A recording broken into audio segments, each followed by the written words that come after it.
오늘 저는 고린도후서 1장 1절부터 11절까지 말씀을 통해서 환난 중에 위로와 기쁨이라는 제목으로 하나님 말씀을 좀 나누기 원합니다.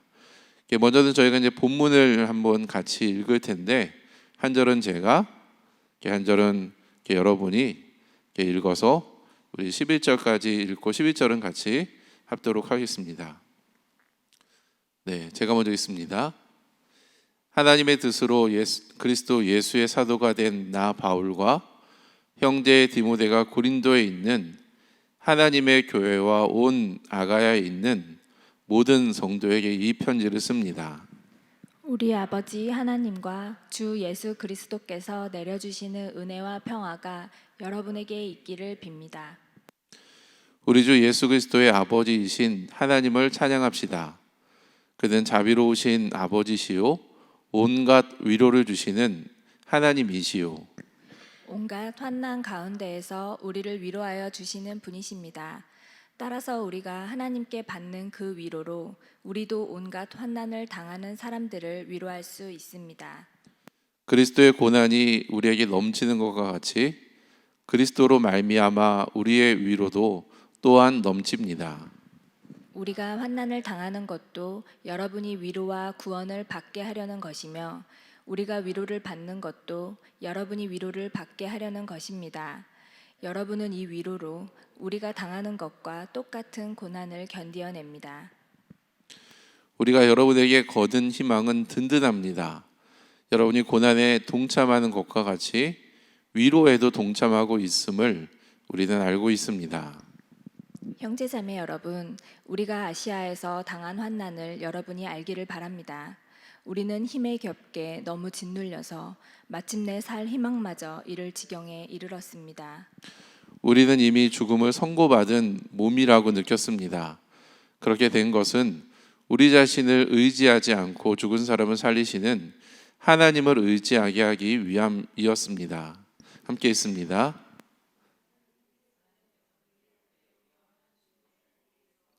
건져주시고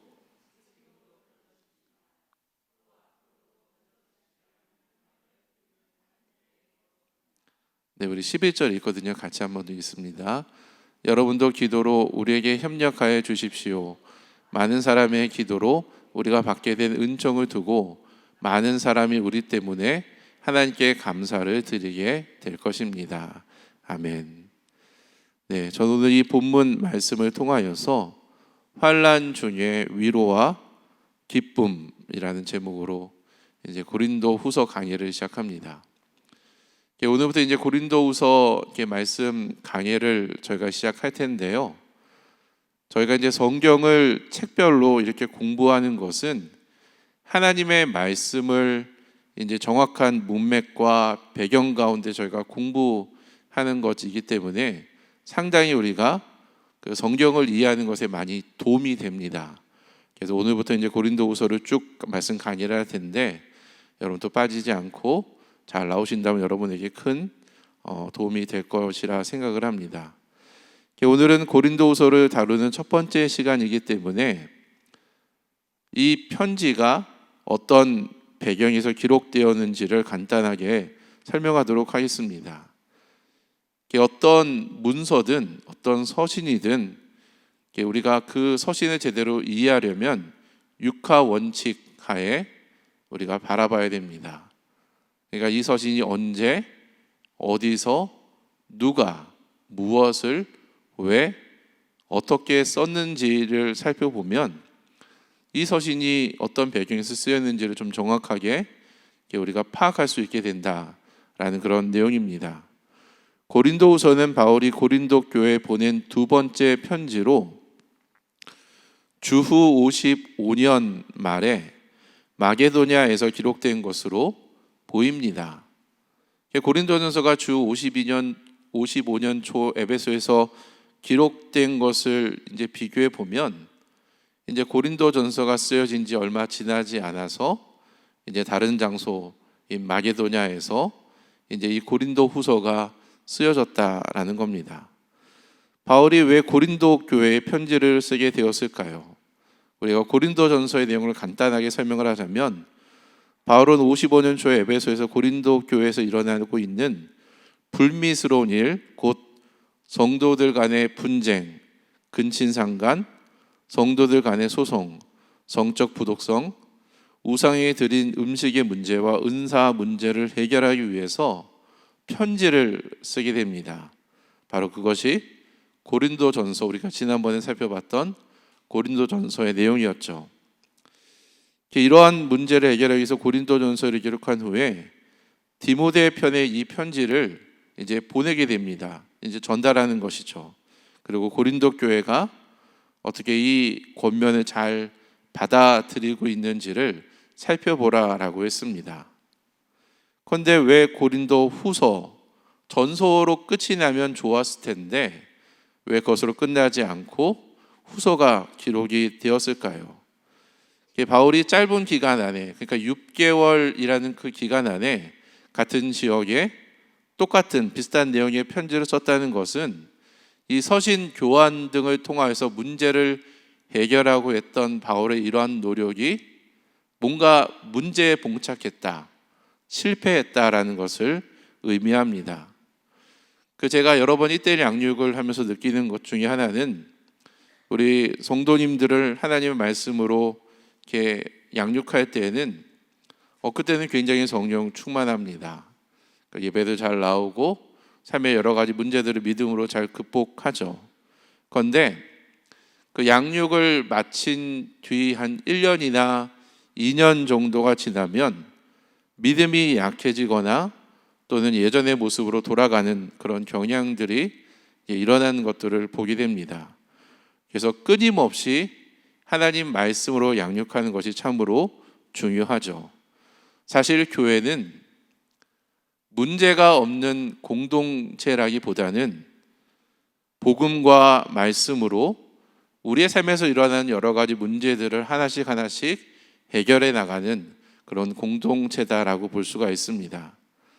이 때문에 사도 바울은 고린도 교회에 대한 방문 계획을 세우지만 그러한 계획이 수차례 번복이 되었습니다. 지도를 한번 띄워봐 주시면 제가 지금 보는 지역, 그러니까 아시아 쪽에서 보면은 바로 그때 밑에 있는 지역이 에베소라는 지역이고요. 그 다음에 위쪽에 마게도냐, 바로 밑에 빌립보가 있는 지역입니다. 그리고 맨 하단에 이제 고린도 교회가 위치되어 있죠.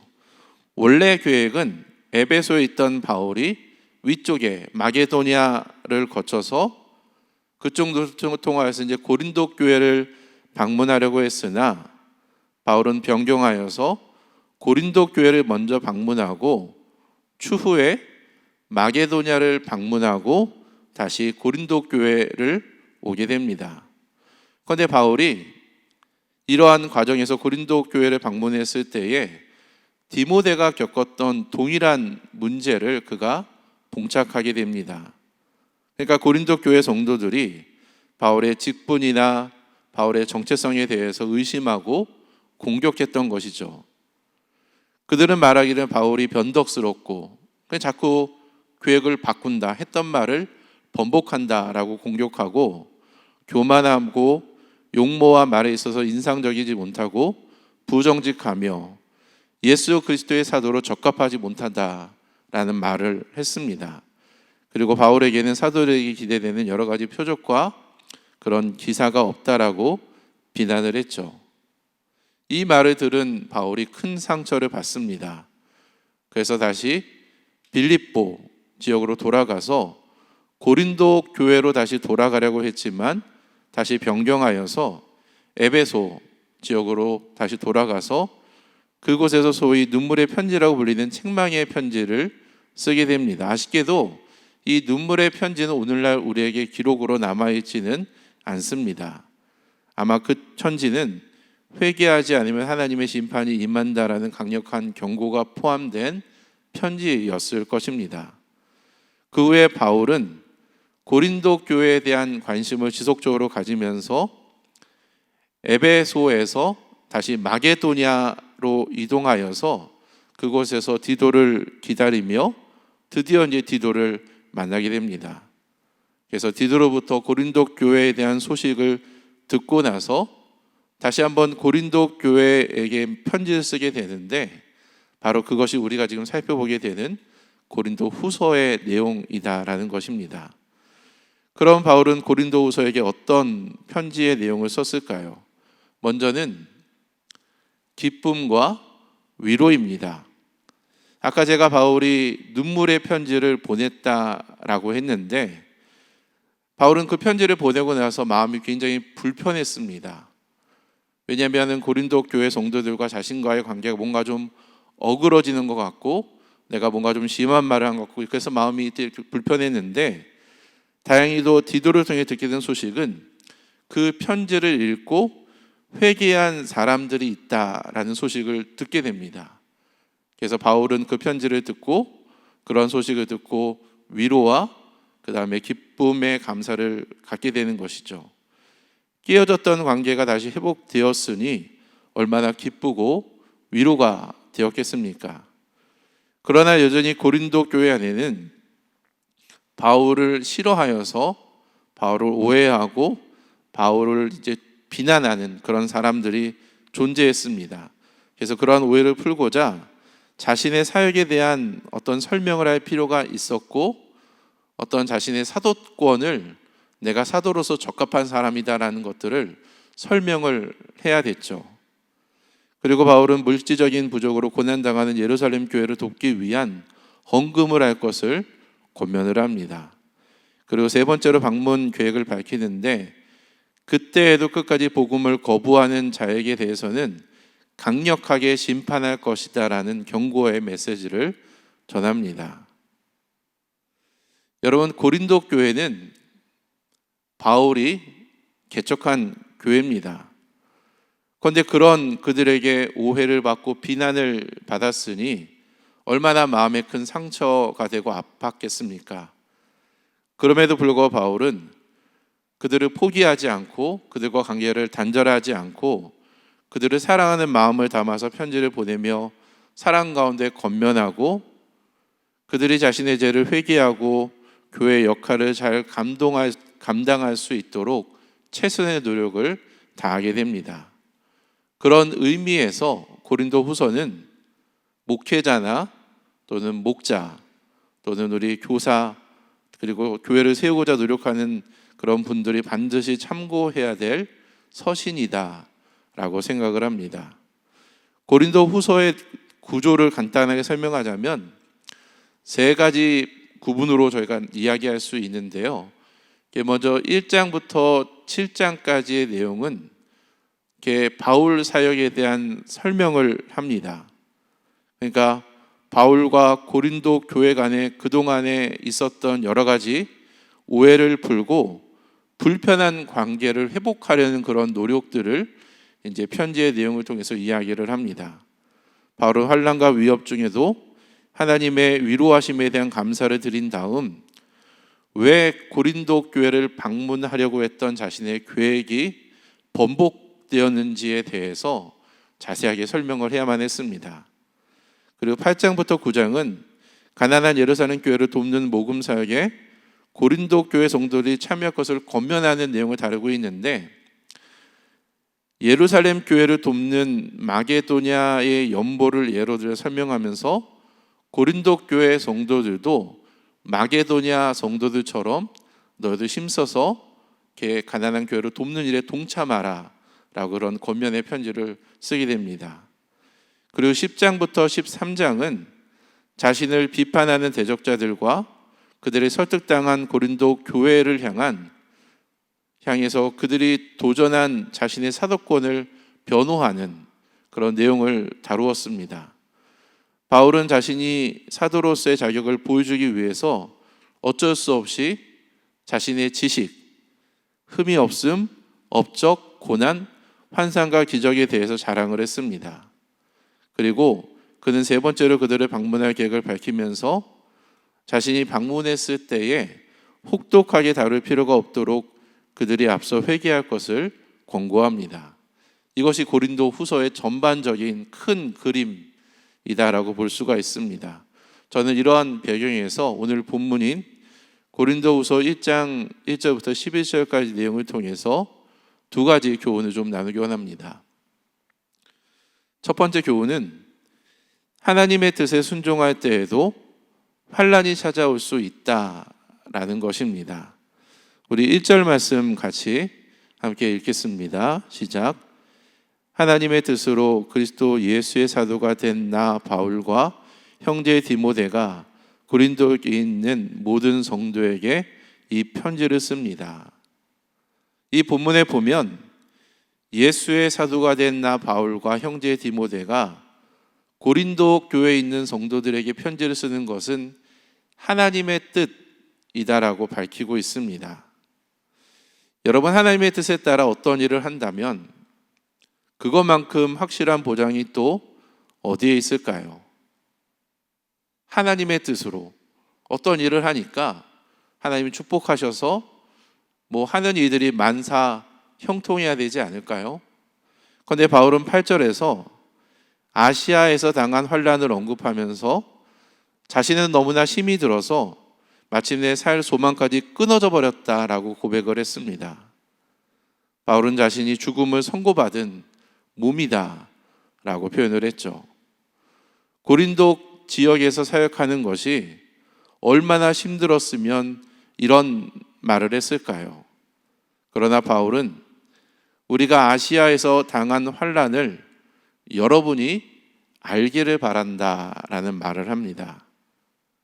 하나님의 뜻에 순종할 때도 환난이 찾아올으니 만약에 여러분의 삶 가운데 또는 사도들의 삶 가운데 이러한 환난과 고난이 찾아온다 하더라도 이상한 일이 당한 것처럼 여기지 말고 우리에게 다가올 수 있는 여러 가지 환난에 적절하게 잘 대처하라 라는 그런 의미입니다.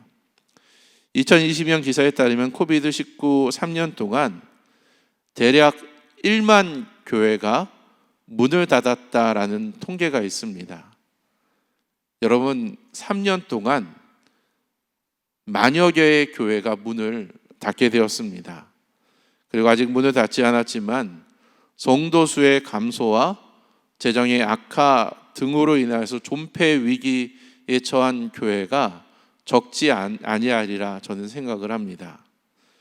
그리고 넷플릭스에서 최근 방영된 나는 신이다라는 다큐멘터리는 JMS, 오대양, 아가동산, 만민중앙교회 등 사이비 종교에 대한 내용을 다루었는데 이러한 내용은 기독교에 대한 부정적인 이미지를 심어주게 되었습니다. 우리는 그들과 달라라고 그렇게 말을 하고 그렇게 생각하지만 이제 기독교에 대해서 잘 알지 못한 사람들은 그런 사이비 종교나 기독교와 별반 차이가 없는 종교단체다라고 오해를 하고 그들을 바라보는 시선으로 교회를 바라보고 교회를 욕한다라는 것이죠. 그리고 요즘에 챗 GPT가 화제입니다. 아시는 분은 아시겠지만 이것은 대화형 인공 AI로 우리가 어떤 질문을 하면 그 질문에 대한 대답을 채팅 형식으로 이제 대답을 합니다.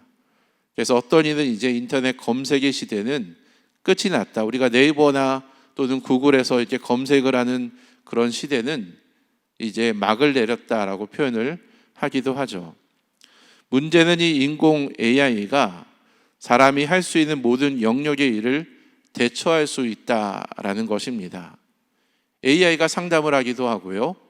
영어 공부도 시킬 수 있으며 우리가 인공지능은 할 수 없다고 판단했던 예술과 문학, 음악의 영역까지 인공 AI가 인간의 수준을 뛰어넘는 수준으로 훌륭한 그런 결과물들을 지금 만들어내고 있습니다.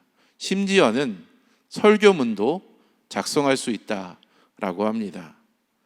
이러한 사실을 접한 많은 사람들은 그러한 기술의 발전에 놀라워하면서 또한 근심하기 시작을 했습니다. 자신의 직업이 사라지고 인간이 할 수 있는 일들을 인공지능이나 또는 로봇이 그것을 대체할 수 있기 때문입니다.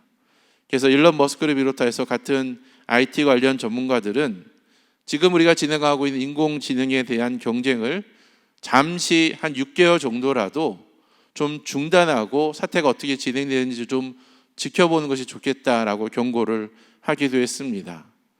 우리가 인공지능을 통제하는 것이 아니라 어느 때가 되면 인공지능이 우리 인간을 통제하는 시대가 올 수도 있다라고 경고를 하고 있는 것이죠. 우리가 예전에 봤던 터미네이터나 AI나 아이로봇과 같은 영화에서 볼 수 있었던 일들이 지금 현실로 다가오고 있다라는 것입니다. 우리의 삶 가운데 여러 모양의 환난과 시련이 찾아온다고 해도 너무 여러분 두려워하거나 염려하지 말기 바랍니다. 하나님의 자녀들은 모든 문제에서 우리가 지금 언급했던 여러 가지 문제에 대해서 면제된다라는 그런 뜻은 아닙니다. 하나님의 자녀들도 다른 일반 사람들이 맞이하고 있는 어려움을 동일하게 우리가 맞이하고 그러한 위협에 우리 또한 노출되어 있습니다. 심지어는 하나님에 대해서 순종할 때에도 고난이 찾아올 수 있습니다. 그런데 바울은 오히려 고린도 지역에 있는 성도들에게 말하기를 고난에 참여하는 자가 되라라고 권면을 합니다. 아무런 목적이나 이유 없이 고난을 맞이할 필요는 없지만 누군가를 전도하고 우리가 믿는 신앙을 지키기 위해서 고난이 찾아온다면 그 고난을 외면하지 말고 견디며 동참해야 된다라는 것입니다. 디모데와 사도 바울이 겪었던 것처럼 누군가는 여러분의 자격에 대해서 공격할 수 있습니다. 교회 일에 신경 쓸 여력이 있다면 당신 자신부터 챙기라는 말을 할 수도 있는 것이죠. 당신은 이런 일을 할 만한 자격이 못 된다라는 것입니다. 누군가는 어떤 일을 전도하는 일에 그런 일에 에너지를 낭비하지 말고 그럴 힘과 여력이 있다면 다가올 미래를 준비하라라고 그렇게 우리에게 말을 하기도 할 것입니다. 그리고 누군가는 여러분이 그리스도인이라는 이유 하나만으로 공격할 수도 있습니다. 아무런 이유 없이 우리가 교회 다니는 이유로, 우리가 하나님을 믿는다는 이유로, 우리가 믿음을 지킨다는 이유로 우리를 공격할 수 있다는 것이죠. 어둠은 빛을 싫어하기 때문입니다. 여러분, 이런 일을 맞이할 때에 당황하여 그리스도를 부인하지 말고 주님을 위해 받는 시련을 믿음으로 받고 그것을 기쁘게 여기시기를 바랍니다. 제가 두 번째 드리고 싶은 교훈은 하나님은 우리를 위로하기 원하신다라는 것입니다. 여러분, 고린도후서 1장 1절부터 12절까지 우리가 아까 읽었던 그 본문 안에 위로라는 단어가 몇 번 기록되었는지 아십니까? 10번입니다. 바울은 하나님을 찬송하면서 위로라는 단어를 무려 10번이나 이렇게 표현을 했습니다. 환난이라는 단어가 4번 기록이 되었고요. 고난이나 고생 같은 맥락의 그런 글들이 4번 기록된 것을 비교해 보면 위로라는 단어가 압도적으로 많은 것들을 보게 됩니다. 바울이 위로라는 단어를 이렇게 많이 사용한 것은 역설적으로 복음의 사역을 하는 그에게 위로가 필요했던 것은 아니었을까라는 생각을 하게 하는 대목입니다. 바울은 아시아에서 복음을 전하다가 심해 지나도록 심한 고생 때문에 살 희망마저 잃었다라고 했지만 하나님의 위로가 있었기 때문에 그러한 고난을, 그러한 환난을 견딜 수가 있었습니다. 우리도 하나님이 우리를 위로해 주신다면 어떠한 환난도 견뎌낼 수 있을 것입니다. 하나님의 위로는 우리가 맞이하는 어떤 환난이나 고난보다 더 큽니다. 또 그렇게 하나님의 위로를 경험한 사람은 환난 중에 있는 사람들을 위로할 수 있습니다. 3절과 4절 말씀 우리 같이 스크린 보면서 함께 읽습니다. 시작. 우리 주 예수 그리스도의 아버지이신 하나님을 찬양합시다.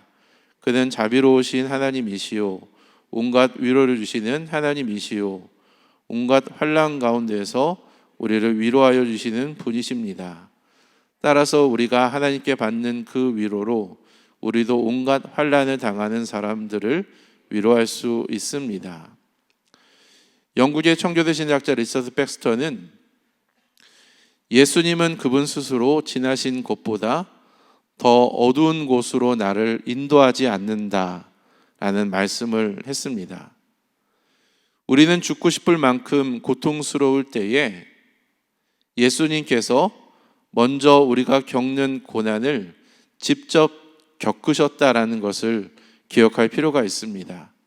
주님은 우리의 모든 아픔을 공감할 수 있는 분이며 우리를 위로하기 원하시는 분이십니다. 여러분, 하나님이 우리를 위로하기를 원한다면 우리가 서로를 볼 때에 서로를 위로할 수 있어야 됩니다. 하나님은 우리가 고난에 동참하기를 원하는 것처럼 위로에도 동참하기를 원하십니다. 그런데 저는 이 본문을 읽다가 이 위로란 단어가 10번이나 반복이 지금 되고 있는데 이런 질문이 좀 생각이 났습니다. 바울은 지금 하나님께 위로를 받고 있다라고 했는데 어떤 내용이, 어떤 사건이 정말로 살 소망까지 잃었던 그 바울에게 살아갈 소망을 주며 하나님께 감사를 할 수 있는 그런 위로가 될 수 있었을까라는 그런 질문입니다. 어떤 위로가 모든 환난 중에 있는 자들을 능히 위로할 수가 있을까요? 저는 5절에서 그 힌트를 얻었습니다. 제가 한번 읽어드립니다. 그리스도의 고난이 우리에게 넘친 것과 같이 우리의 위로도 그리스도로 말미암아 넘치는도다. 바울은 그리스도의 고난이 우리에게 넘치는 것과 같이 우리의 위로도 그리스도로 말미암아 넘친다라고 표현을 했는데, 여러분, 여기서 말하는 그리스도의 고난과 우리의 위로는 어떤 관계가 있을까요? 그리스도의 고난과 우리의 위로는 어떤 관계가 있을까요? 그것은 바울이 고린도후서를 쓰게 된 직접적인 원인이 됩니다. 과연 그것이 무엇일까요? 바울에게 위로가 됐던 그것은 무엇이었을까요? 그것은 성도들이 자신의 죄를 회개하고 그리스도를 닮아가는 것, 망가졌던 교회가 건강하게 회복되는 것을 의미합니다. 6절 말씀 한번 보시고 제가 한번 읽어드립니다. 우리가 환난 받는 것도 너희의 위로와 구원을 위함이요 혹 위로받는 것도 너희의 위로를 위함이니 이 위로가 너희 속에 역사하여 우리가 받는 것 같은 고난을 너희도 견디게 하느니라. 비록 완전하지는 않지만 여전히 자신을 비판하고 정죄하는 사람들이 있다 할지라도 그 수많은 사람 가운데 정말로 바울이 전한 그 편지로 말미암아, 바울이 전한 그 복음과 하나님의 말씀으로 말미암아 위로받고 구원받는 사람이 있다면 그 일로 인해서 바울과 디모데는 은혜와 평강을 누리며 하나님을 찬송할 수 있다. 고난 중에서도 구원받는 성도와 회개하는 성도들로 인하여서 하나님을 찬송할 수 있다라는 그런 의미입니다. 저희 문영 사모님께서 처음으로 암 판정을 받고 난 후의 이야기입니다. 암이 얼마나 깊게 침투되었는지, 몇 기 암인지를 알 수 없어서 불안한 바로 그때에 사모님은 가장 먼저 교회를 걱정하셨습니다. 저희가 같은 그 소식을 들은 그 공간에 같이 있었거든요. 그때 사모님은 만약 자신이 어떻게 되면 성도들이 새로운 사람과 잘 적응할 수 있을까를 걱정하셨고, 자신이 양육하고 있는 자매의 구원에 대하여서 걱정했습니다.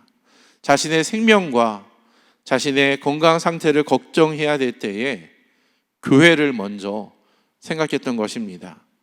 왜 그럴까요? 그것은 교회가 생명보다 더 귀하다라고 생각했기 때문이었을 것입니다. 한 사람이 자신의 죄를 회개하고 주께로 돌아온다면, 그리고 그들이 그리스도 예수의 장성한 분량까지 자라난다면 그것만큼 기쁘고 그것만큼 위로가 되는 것이 없다라고 생각했기 때문일 것입니다. 여러분, 고난주간 우리 마지막 날이죠. 이재희 목사님은 그날 마지막 날에 우리 양육반과 리더반 하는 분들이 이렇게 특송하는 장면, 이렇게 나오는 장면을 보면서 이들은 금요일과 토요일을 아름답게 수놓는 분들이다라고 표현을 했습니다. 이분들은 나의 금요일과 토요일을 아름답게 수놓는 분들입니다 라고 이렇게 표현을 했죠. 금요일 저녁 늦게까지 양육하고 연이어서 아침에 일어나자마자 아침부터 양육을 하더라도 이들이 성장하는 모습이 비록 피곤하고 지칠지라도 자신에게는 위로와 기쁨이 된다라는 그런 이야기입니다. 저도 근래에 무엇이 나를 정말로 기쁘게 하고 무엇이 나를 정말로 위로를 해 주었을까라는 걸 생각할 때에 제가 정말로 복음을 전하여서 한 사람이 예수 믿고 구원받았을 때, 우리 유명희님이 예수님을 개인의 구주로 영접하시겠습니까? 라는 질문을 했을 때 예, 주님을 믿기 원합니다 라는 고백을 했을 때, 그때가 가장 기쁘고 그때가 가장 위로가 됐던 것들을 기억해 봅니다. 비록 함께 신앙생활하지 못해서 아쉽지만 천국에서 우리는 기쁘게 재회할 수 있을 것입니다. 바울은 삶을 포기하고 싶을 만큼 힘든 순간들이 많았지만 고린도 교회 성도들이 죄를 회개하고 그리스도 예수 안에서 교회가 건강하게 회복되어지는 그러한 모습을 보면서 하나님이 주시는 위로를 경험했던 것입니다. 그리고 여러분, 이러한 위로는 고난을 견디게 하는 힘이 있습니다. 특별히 우리는 서로를 위해서 중보 기도해야 됩니다. 바울과 디모데가 먼저 경험한 것처럼 아무리 훌륭한 사역자다 할지라도 하나님의 도우심이 없다면 아무런 일도 하지 못합니다. 그렇기 때문에 바울은 고린도 교회 성도들에게 너희도 우리를 위하여 간구함으로 도우라 라고 권면을 하고 있는 것입니다. 저희 교회는 월요일부터 금요일까지 새벽 기도회를 진행을 하고 있습니다. 비록 저희가 현장에서 만나지 않고 온라인으로 모인다 할지라도 우리는 이 온라인 새벽 기도회를 통하여서 매일 하나님의 말씀을 듣고 적게는 한 20분, 길게는 한 1시간 정도 우리가 성도들을 위하여서, 교회를 위하여서 우리는 기도할 수 있습니다. 그리고 일요일에는 오전 10시 45분부터 11시까지 교회를 위해서 기도하는 예영 발전소 모임이 있습니다. 지금은 비록 적은 수가 모이지만 정말로 많은 분들이 오셔서 함께 기도하기를 원합니다. 여러분, 기도할 때마다 담임 목사님과 교육자들을 위해서 기도해 주십시오. 여러분의 목자와 교사들을 위해서 기도해 주시고, 우리 목자와 교사는 목원들과 학생들을 위해서 기도하시기 바랍니다. 우리가 기도할 때 그곳에 하나님의 위로하심이 있을 것입니다. 우리가 기도할 때 그곳에 구원과 회복의 역사가 일어나게 될 것입니다. 우리가 기도할 때 우리의 감사 또한, 우리의 기쁨 또한 넘치게 될 것입니다. 오늘 저는 환난 중에 위로와 기쁨이라는 제목으로 고린도후서 강의를 시작했습니다. 여러분, 우리가 하나님 뜻에 순종할 때에도 환난이 찾아올 수 있습니다. 물론 우리가 좋은 환경 가운데, 우리가 좋은 여건 가운데 우리가 주의 뜻을 행하면 좋지만 때때로 여러 가지 어려움이 찾아온다 하더라도 그것에 대해서 너무 당황하지 마시고, 그러한 때에도 복음을 전하고 교회를 세우는 일을 계속하게 되면 우리는 하나님이 주시는 위로를 경험할 수 있게 될 것입니다. 여러분, 부모가 얻을 수 있는 가장 큰 기쁨은 무엇일까요? 그것은 아마 아이가 출생했을 때의 그런 어떤 해산의 그런 기쁨일 것입니다. 그것으로 끝나는 것이 아니라 아이가 건강하게 올바르게 자라는 그런 모습을 보면 그 모습을 볼 때에 우리가 해산의 그런 고통을 잊어버린다라고 하지 않습니까? 그렇다면 그리스도인들도 우리가 누릴 수 있는 가장 큰 기쁨과 위로 역시 한 사람이 복음으로 말미암아 구원받고 또한 구원받은 그들이 그리스도 예수의 장성한 분량까지 자라나는 그런 모습을 본다면 여러분, 그것만큼 정말로 기쁘고 우리의 삶에 참된 위로가 되는 것이 또 어디에 있겠습니까? 고생 끝에 낚시 올 것입니다. 그러므로 울며 씨를 뿌리도록 합시다. 그러므로 기쁨으로 우리는 단을 거두게 될 것입니다. 아멘.